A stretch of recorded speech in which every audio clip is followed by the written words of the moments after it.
In the year 2140, women have become the leading gender and have taken control over society. This shift has allowed them to drive humanity forward rapidly, bringing about discipline, peace, and significant technological advancements. Rather than living in urban areas, they have established a community in the countryside. An AI housekeeper manages all household tasks, including cooking, monitoring the owner's health, and crafting new clothing. The society is peaceful, with no violence and only minor fines for small mistakes like using the wrong trash bin. Thanks to these changes, the average lifespan has increased to 150 years. The society uses a system of social points as currency, where people earn points for good behavior and lose points for bad behavior.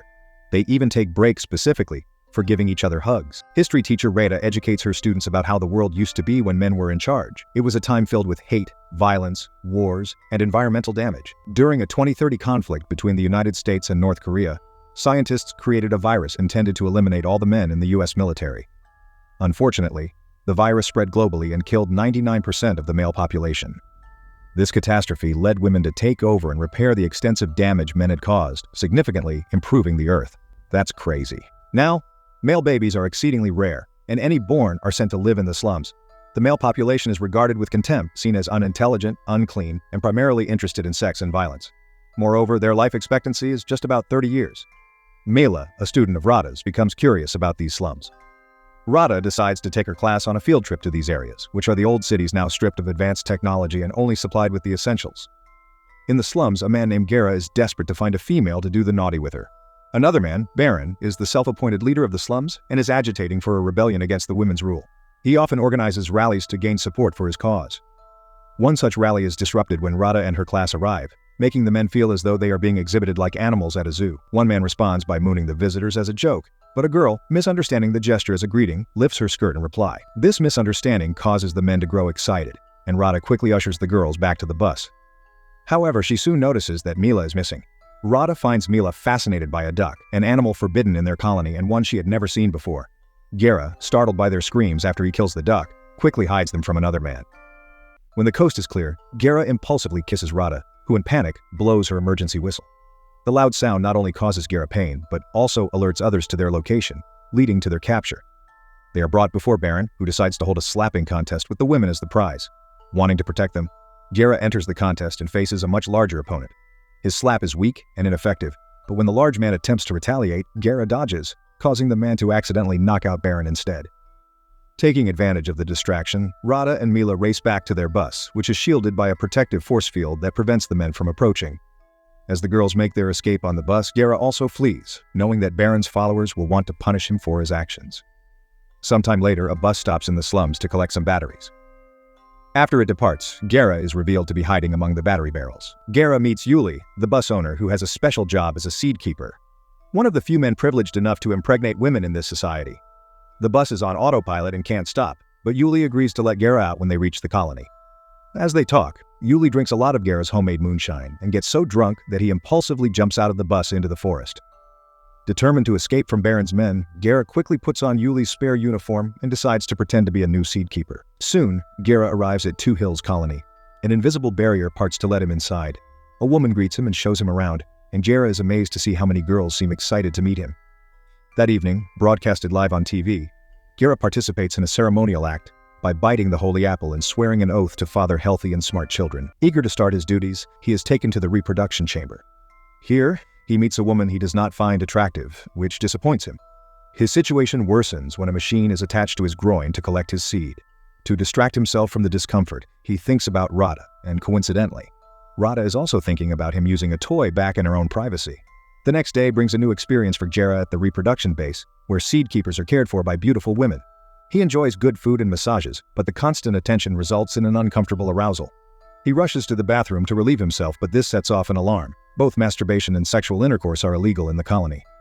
Meanwhile, Rada faces challenges of her own. She and her family are brought before the local court because Mila reported the events of the class trip, putting Rada and Mila's actions under scrutiny. Rada confides in her best friend Iya about the unexpected kiss with Gera, though Iya promises to keep it secret. However, Mila's mother Vera tries to shift all blame onto Rada. Defensively, Rada shows a recording from her AI that they visited the slums at Mila's request, seeming to secure her innocence. But then, Iya unexpectedly reveals the kiss to everyone. Shocked and disgusted, the court assigns Rada 80 hours of community service while IYA earns 20 social points for her disclosure. Back in the slums, Yuli seeks help from Gera's grandfather, who advises him to keep his identity hidden. He then encounters Baron, who immediately senses that Yuli is hiding something and breaks his finger as a warning. Baron also demands Yuli's pants, and upon seeing his manhood, realizes that he is now only the second biggest man around. Later, after getting a haircut, Yuli is approached by one of the few women in the slums who offers to treat his injured finger. Baron, fueled by jealousy, tells the giant that Yuli is trying to steal his wife, prompting the giant to challenge Yuli to a slap fight. The locals gather to watch the showdown, and the giant opens with a powerful slap that sends Yuli to the ground. However, Yuli quickly stands back up, and with a surprising display of strength, he slaps the giant back, knocking him out cold. Winning the challenge allows Yuli the rights to be with the giant's wife. Meanwhile, in the colony, the Seed Keepers, including Gera, are taken for an educational walk where they are thoroughly instructed on the strict rules they must follow, including the bizarre rule that they must ask for permission to fart, and must do so inside a designated capsule. Eventually, during a guided walk in the colony, they arrive at a statue of Greta Thunberg, who is revered like a goddess here.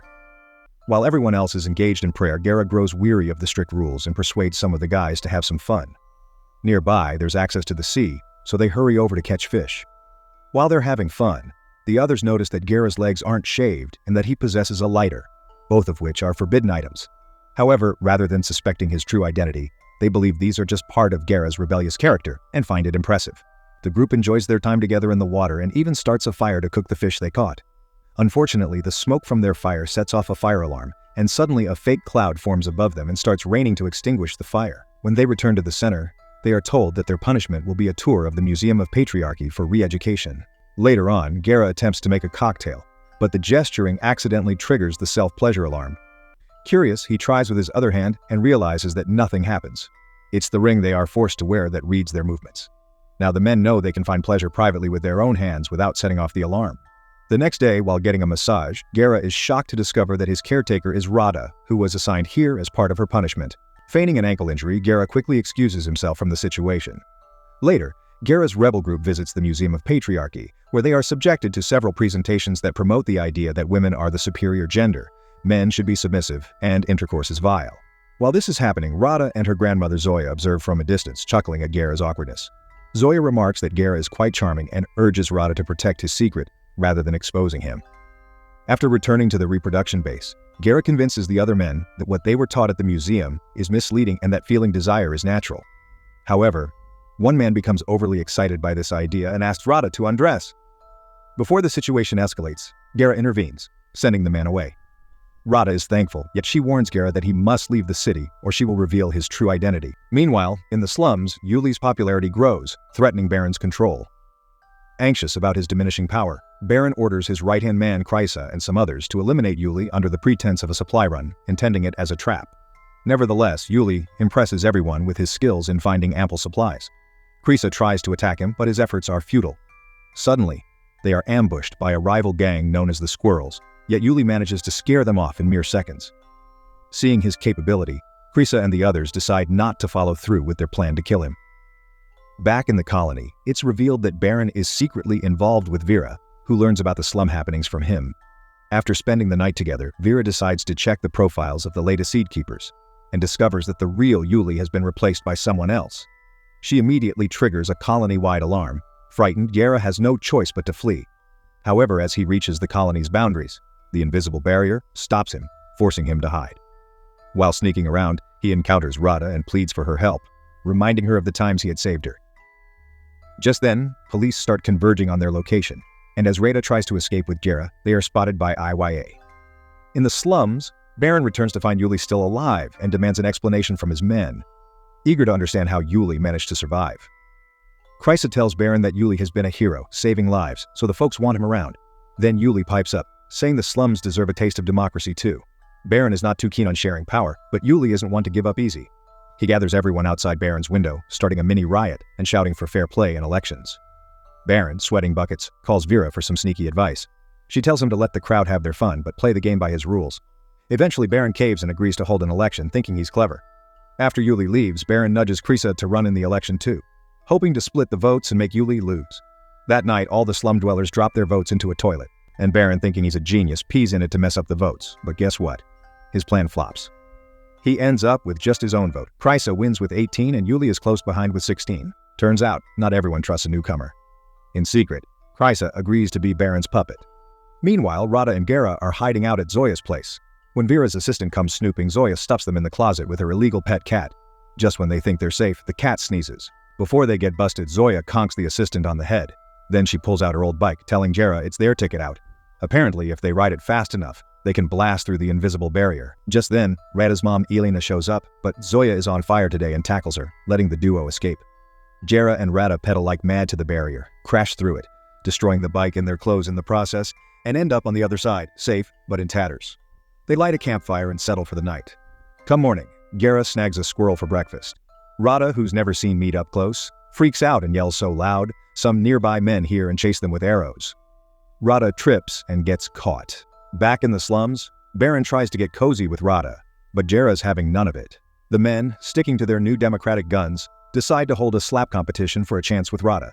Baron, meanwhile, fibs to Vera, claiming he hasn't seen the runaways. Later, Yuli drops by to convince Rada that slum life is the real deal. But Rada, showing off all the perks of Two Hills, changes his mind with just a hug.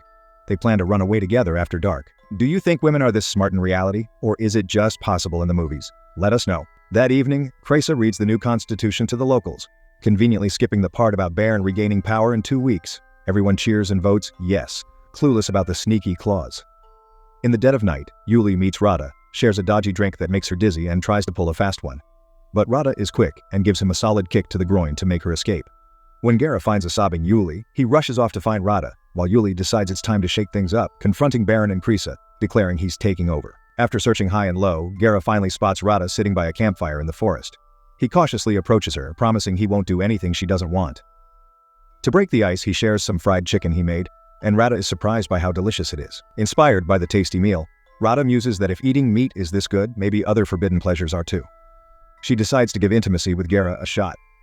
Just as things are about to heat up, they're rudely interrupted by Elena and 2 guards, who promptly arrest them. During their trip back to the colony, Gera gets hit with a tranquilizer dart. Once they arrive at Two Hills, Elena pleads with Vera to forgive Rada, offering up Gera for public punishment to secure her daughter's forgiveness. Vera, thinking about her political image, agrees. Later, the council decides that Gera should be executed.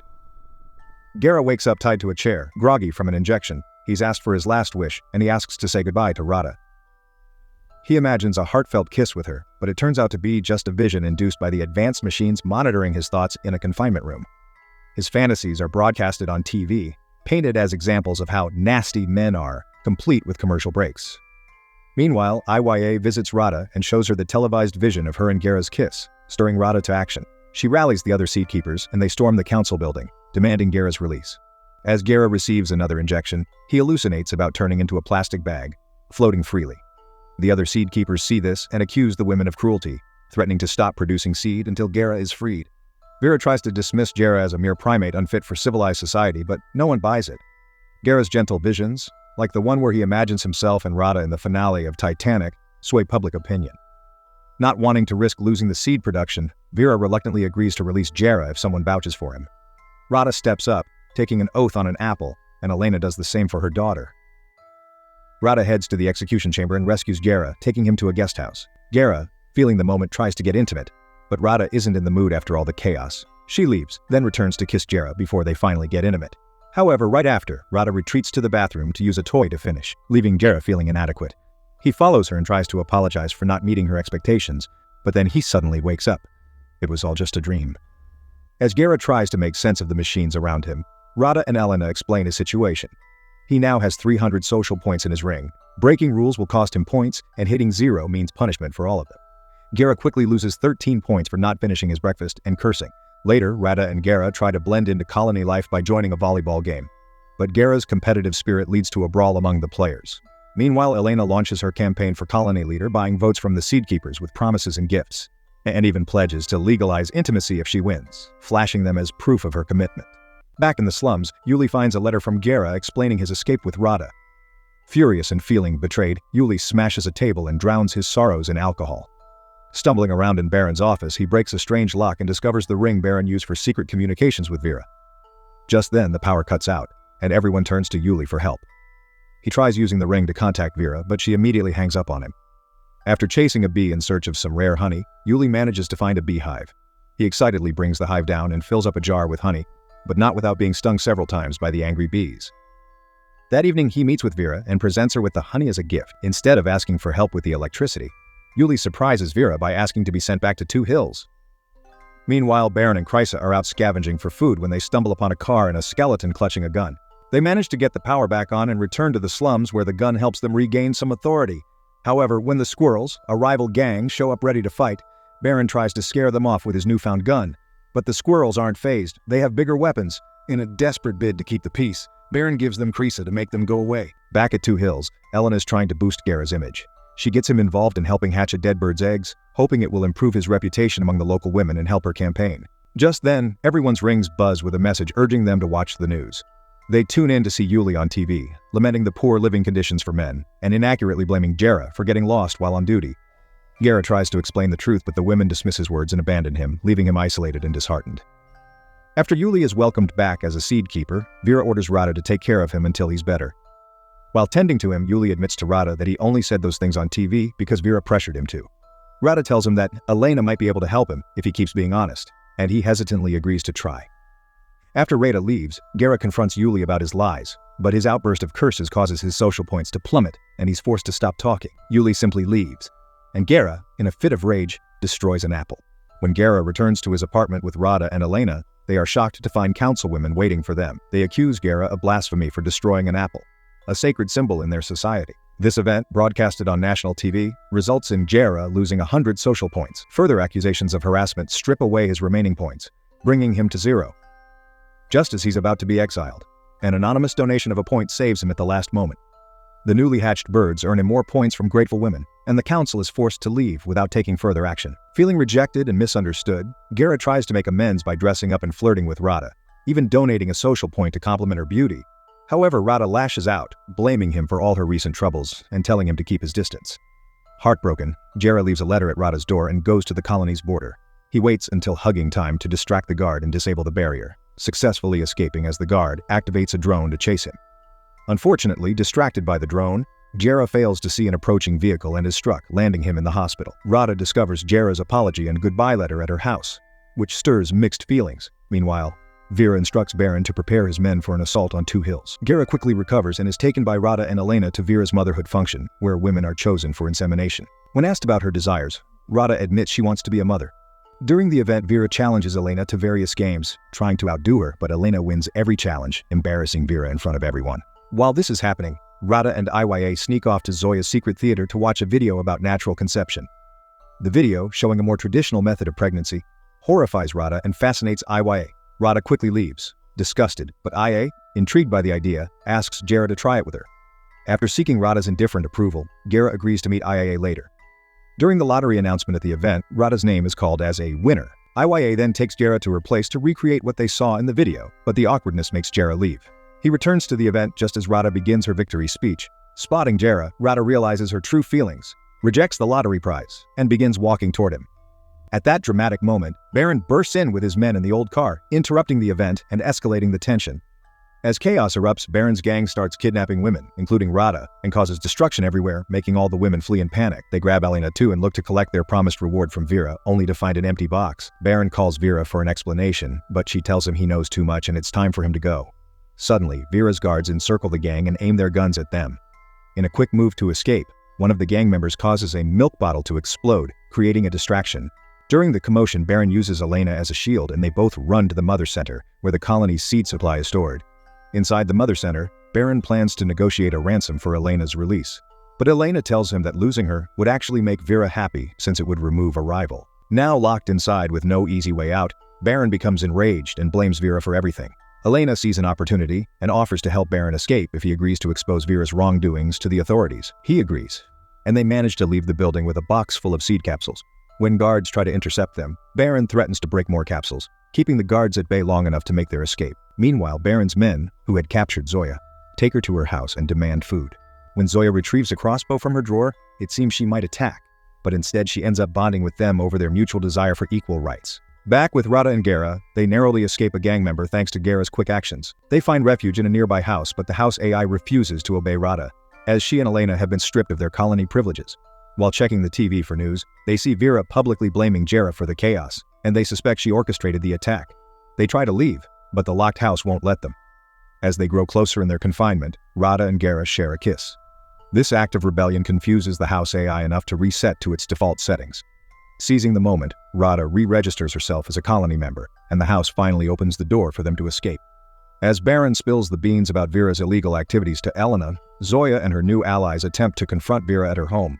However, Yuli steps in and quickly dispatches the intruders, leading to their arrest. Soon after, a massive team of security officers catches up with Elena and Baron, but by this time Rada and Gera have also arrived in the old car. In a heated moment, a furious Baron drags Gera out and blames him for the entire fiasco, then jumps in the car to flee. Rada tries to wrestle control of the vehicle from Baron, causing it to swerve off the road and get stuck in a muddy river. Everyone except Gera is arrested, and Vera celebrates her victory by getting intimate with Yuli, while the prisoners are supposedly sentenced to clean the Pacific Ocean. However, news reports soon reveal that all the seed capsules have been destroyed, devastating a seedkeeper named Lucius. When he confronts Gera, accusing him of betrayal, Gera explains the real situation involving Vera and Baron. Convinced, Lucius agrees to help Gera. He mentions having a bicycle, and together they pedal fast enough to break through the colony's barrier. The next day, Gera, Lucius, and Gera's grandfather start plotting their next move. Lucius calls a friend among the seed keepers and learns about the cleaning punishment. Gera's grandfather, upon discovering Zoya is still alive, is overjoyed and pulls out a laptop to locate her. Meanwhile, the prisoners, including Baron and Yuli, are taken to an apple orchard where Vera reveals their true punishment. They will work there as slaves. Just then, Gera, his grandfather, and Lucius arrive at the orchard, only to find it protected by another barrier. At that critical moment, the squirrels roll up and they're waved right through because they bring with them additional slaves like Krysa for Vera's grand plans. Krysa, ever the schemer, tells Baron he's thrilled to be there because it beats the slums. He even suggests that hiding in the trash cans could be a slick escape route. Baron, desperate for any shred of hope, decides to give it a try and dives into a trash can. As the squirrels depart, they stop abruptly in the road when they stumble upon Gera pretending to be a drunk hobo. They scoop him up and take him to Katya, who decides to adopt Gera as one of her naughty dogs. Later, when Katya and her canine crew visit Vera at the orchard, Gera manages to slip Rada Lucius's ring to record the ongoing misdeeds. That evening, as Vera and Katya revel with the dogs at a party, Rada sneaks into their tent to gather evidence. But the revelry screeches to a halt when Yuli spots Gera's distinctive tattoo. Vera, repelled by the disruption, shoves him, accidentally revealing Rada hiding behind the curtains. The guards quickly haul them both out and confiscate the ring, only to find that a few incriminating photos have already made their way back to the colony. Back in the colony, IYA displays the leaked photos of Vera and Claudia, stirring up scandal until Vera interrupts, claiming the pictures are doctored. Both Vera and IYA take a bite from an apple, swearing on its sacred symbolism, prompting the Supreme Mother to call for a thorough investigation before any judgments are passed. In a panic, Vera rushes to her office to destroy hidden evidence of the party but is too late. The Supreme Mother orders an examination of the area surrounding the colony. With no options left, Vera commands the orchard to be torched. Meanwhile, Krysa's offhand escape idea accidentally becomes a reality as Baron manages to break free when an unwitting employee carts the trash away. He leaps from the trash can and dashes into the forest, where he rendezvous with Gera's grandfather and Julius. At the orchard, Zoya notices Yuli's budding interest in Rada and nudges her to flirt with him. Yuli, smitten, whisks Rada to his tent to share that Vera has ordered the orchard burned. But just then, Gera knocks Yuli out. As the squirrels prepare to punish Gera and Rada, their attention is diverted by the unexpected arrival of the trash truck, from which Baron emerges wielding a weapon. He takes down a squirrel, and the gang scatters, giving the captives a chance to break free. Just as Vera presses a button to ignite the orchard, nothing happens. Instead, her celebration is abruptly cut short by an advertisement, revealing she's been hooked up to the thought machine all along. The Supreme Mother, having never trusted Vera, had her captured as soon as she entered the office. The button Vera pressed was a ruse. The prisoners escape safely. Elena is elected the new colony leader, and Gera and Rada finally have their first naughty moment together. Well, folks, that's a wrap on our roller coaster journey through surprising escapes, secret rebellions, and explosive plots. We've navigated through a maze of deceptions, daring rescues, and dramatic showdowns. Thanks for diving into this chaotic adventure with us. Before we part ways, here's a thought to chew on. In real life, do you think the men could realistically take over an entire colony in just 2 days? Or is that just movie magic thinking? Drop your thoughts below. Your guess is as good as mine. Until next time, keep your wits sharp and your escape plans ready. You never know when you might need them.